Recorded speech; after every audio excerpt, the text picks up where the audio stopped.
Apa itu kehidupan? Kehidupan itu sama seperti telur rebus. Apa arti dari perumpamaan itu? Artinya adalah, tak peduli apa yang kau lakukan, semuanya tak berarti. Aku bertarung sampai hampir menjadi gila. Pada akhirnya, aku terbunuh. Ternyata perampok yang sedang mengejar seseorang, dan dia mengunuskan pedang kepada pemuda yang sudah tertangkap, menyuruh para anak buahnya memeriksa anak muda itu, dan mereka menemukan sebuah relik dan kantong uang, sepotong tangan yang terbungkus. Setelah mengambil relik dan uang, para perampok memengal kepala pemuda itu, lalu pergi. Sesaat setelah pergi, sepotong tangan tadi berbicara bunuh-bunuh. Dan anehnya pemuda itu dengan kepala terpotong menjawab, "Jangan marah, Mother of Corruption." Tangan itu terus berkata bunuh-bunuh, sembari mendekati pemuda itu dan mengeluarkan sesuatu berwarna hijau. Pemuda itu menjawab, "Kalau kau mengkhawatirkan kedewaan di dalam relik," dan anak muda itu mengambil kepalanya untuk dipasang kembali. "Bukankah menurutmu aku sudah mengambil itu? Karena itu, tak perlu lagi ada ampas yang mengikutuku dari belakang." Dengan muka polos dan sepotong tangan yang seram dia berkata, "Tapi uangku hilang." Dan kita dibawa ke scene di mana ketika pemuda itu berumur 20 tahun, membuatku terlalu sibuk dan bosan bermain game. Aku bahkan tak mengingat nama gamenya, demi bermain sebagai Priest of Corruption. Apa itu corruption? Kelas yang paling sulit untuk berkembang, paling sulit dimainkan. Tetapi entah bagaimana setiap aku memainkan kelas ini jantung terasa berdetak kencang. Pada suatu ketika aku bisa menyelesaikan semua quest kelas game ini, aku menjadi Priest of Corruption.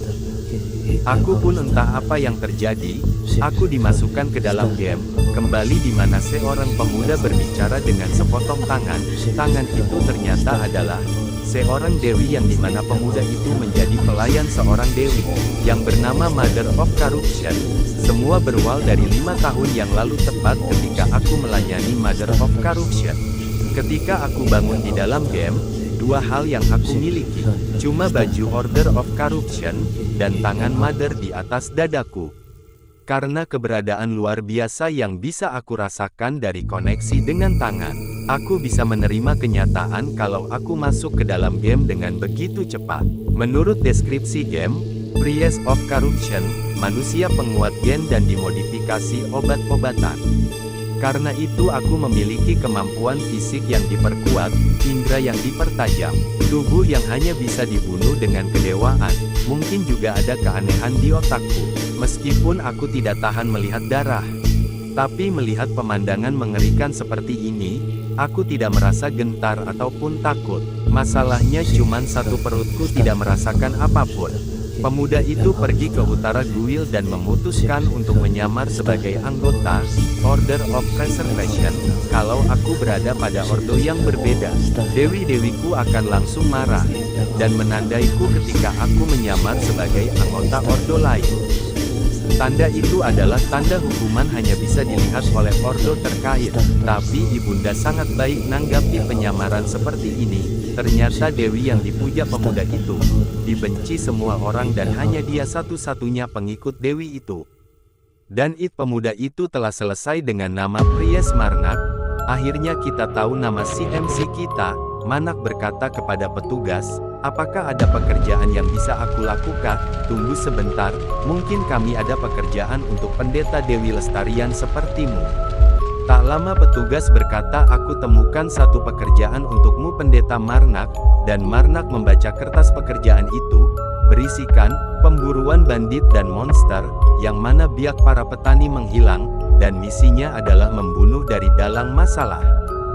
Siapa yang dapat menyelesaikan masalah ini mendapat imbalan 38 perak per kepala, dan Marnak berkata, "Terima kasih Nona." Marnak lalu pergi bersama sekelompok orang menggunakan kereta kuda. Di dalam perjalanan, ada seorang pemuda berbadan gempal bernama Pierre, menyapa Marnak.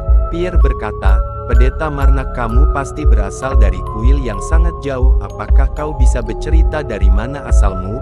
Dan Pierre terus mengoceh sepanjang jalan, membuat Marnak risih dan kesal, dan Pierre melanjutkan ocehannya. Menurut rumor yang menculik para petani bukanlah bandit atau monster, melainkan hantu.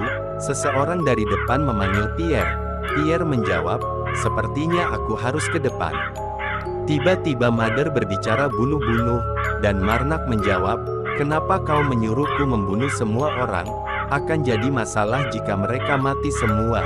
Dan Mother selalu berkata bunuh-bunuh, dan semakin keras, dan dia ingin keluar dari jubahnya Marnak. Dan Marna berkata, "Omong-omong kau akan menilai mereka berapa jari?" Tiba-tiba di atas kepala mereka tampak jari-jari, Pierre dengan tanda 2 jari, dan paman di samping Pierre 3 jari. Marnak bergumam, "Kelihatannya tidak ada orang yang spesial. Jika aku membunuh dan mempersembahkan mereka ke Mother of Corruption, aku bisa menerima kedewaan berdasarkan jumlah jari yang jadi nilai, 1 jari untuk 10 kedewaan, 2 jari untuk 100 kedewaan, 3 jari untuk 1000 kedewaan, 4 jari untuk 10.000 kedewaan, 5 jari untuk 100.000 kedewaan, dan kalau aku berhasil mengumpulkan 10.000 kedewaan, dan aku bisa mendapatkan 1 authority, dan aku bisa menyerap dari relik berkat sistem." Tiba-tiba Marnak merasakan sesuatu yang tidak beres. Anak panah yang melesat ke arah mereka dan mengenai beberapa orang. Ketika anak panah mengarah ke Pierre, Marnak menarik Pierre ke belakang dengan keras dan Marnak terkena anak panah.